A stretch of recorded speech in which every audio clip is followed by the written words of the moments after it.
नमस्कार दोस्तों, मैं आज की इस वीडियो में कश्मीर के बारे में बताना चाहूंगा।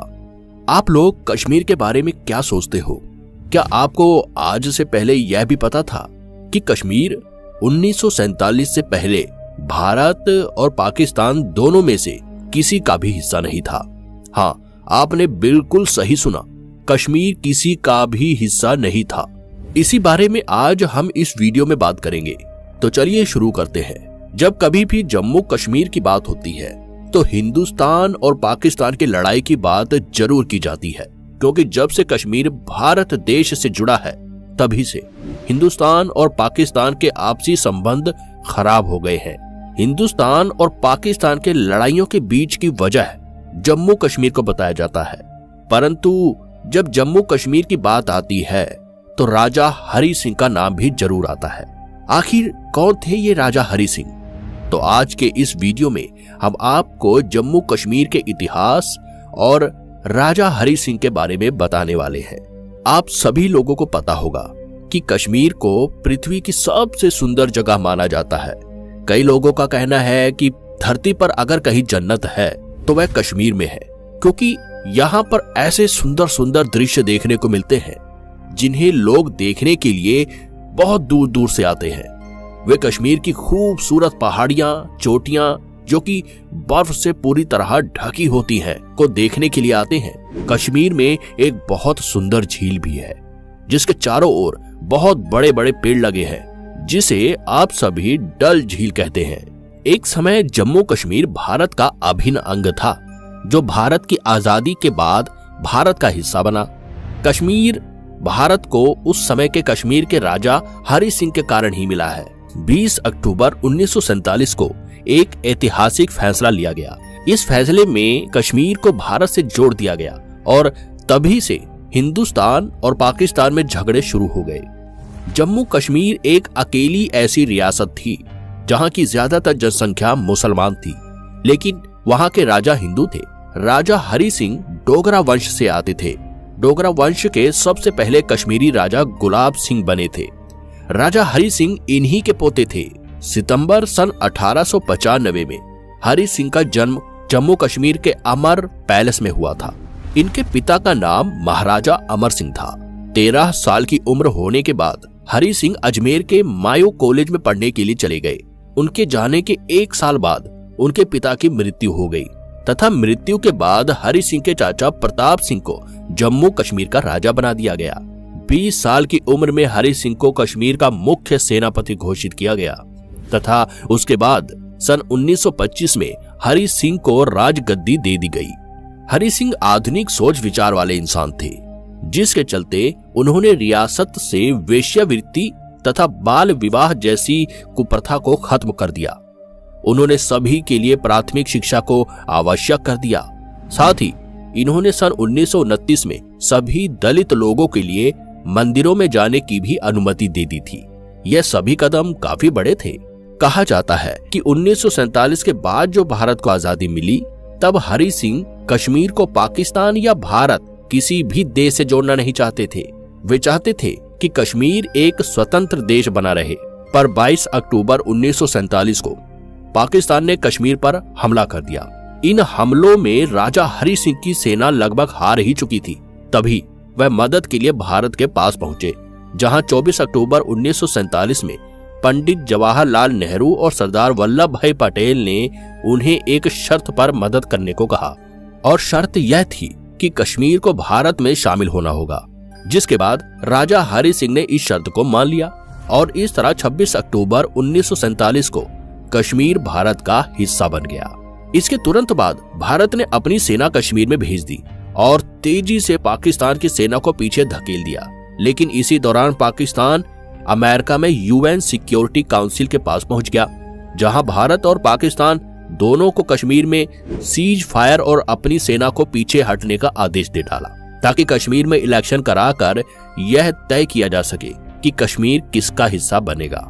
भारत ने तो फिर भी सिक्योरिटी काउंसिल की बात मान ली, लेकिन पाकिस्तान ने सिक्योरिटी काउंसिल की बात नहीं मानी और उसने कश्मीर के 30% हिस्से से अपनी सेना को नहीं हटाया। और तब से लेकर आज तक पाकिस्तान ने इसी तरह कश्मीर के करीब 30% हिस्से को अपने कब्जे में ले रखा है, जिसे आज के समय हम पाकिस्तान ऑक्यूपाइड कश्मीर यानी POK कहते हैं। पर चलिए इस मुद्दे पर कभी और बात करेंगे। अभी वापस आते हैं कश्मीर के इतिहास पर। तो जब 26 अक्टूबर 1947 को राजा हरि सिंह ने कश्मीर को भारत के साथ मिलाया था, तब राजा हरि सिंह ने विलय पत्र में आर्टिकल 370 और आर्टिकल 35A को शामिल कर दिया था, जिसके मुताबिक कश्मीर को भारत के संविधान के अलावा अपना खुद का संविधान और झंडा रखने का अधिकार था। इसके अलावा कश्मीर में ना तो कोई भारतीय जमीन ले सकता था और ना ही कोई यहाँ व्यापार शुरू कर सकता था।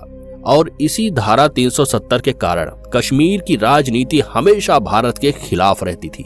जम्मू कश्मीर के नेताओं के बयान भारत के खिलाफ और पाकिस्तान के फेवर में हुआ करते थे, और इसका सबसे बड़ा कारण था जम्मू एंड कश्मीर का धारा 370 का स्पेशल स्टेटस, जो उसे भारत के संविधान में दिया गया था, जिसके कारण जम्मू एंड कश्मीर भारत का पार्ट होने के बावजूद भी एक अलग देश की तरह एक्ट करता था।